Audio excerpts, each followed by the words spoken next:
Every soldier has a story.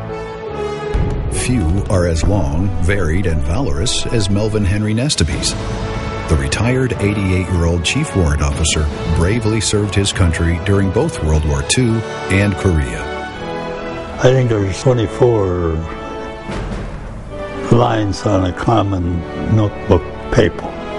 I think I could fill in all 24 in places where I was that far from death, with a millionth of a second that far. Nesteby had an early view of World War II as a private in the Philippines.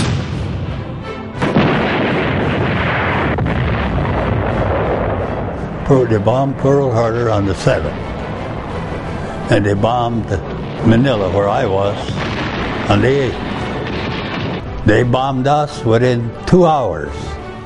We were bombed at 9:30 the day they bombed Pearl Harbor. Private Nesteby was a scout. He was out first when his battalion was trying to retake the big line. He had the Browning automatic rifle. I got pinned down in a little opening with quite a big stone, and I couldn't cover it, so I ducked behind a rock. And there was a machine gun ahead of me that kept me there because they were shooting at me constantly.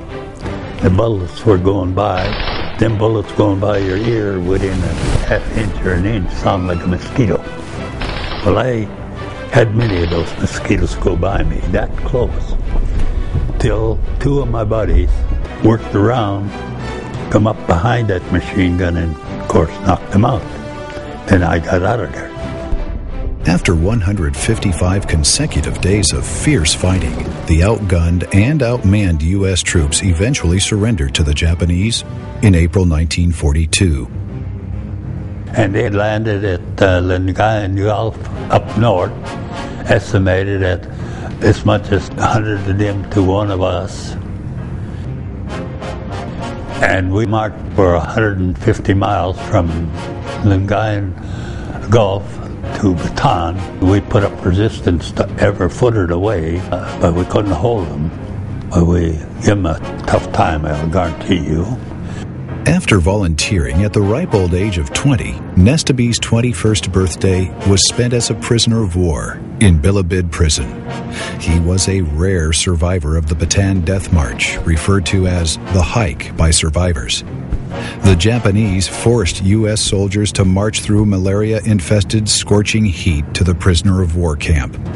Thousands didn't make it due to starvation, murder, disease, and dehydration. Nesteby was interned in 4 different Japanese POW camps until his release in September 1945.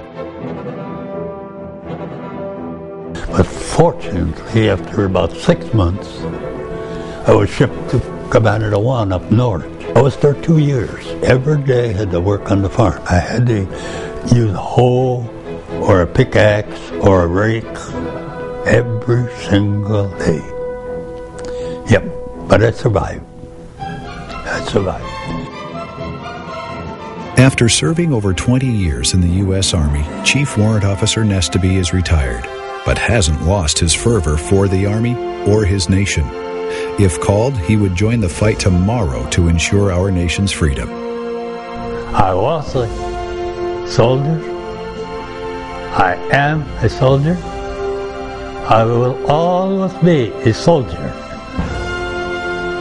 I am Chief Warrant Officer Melvin H. Nesteby, retired from the United States Army.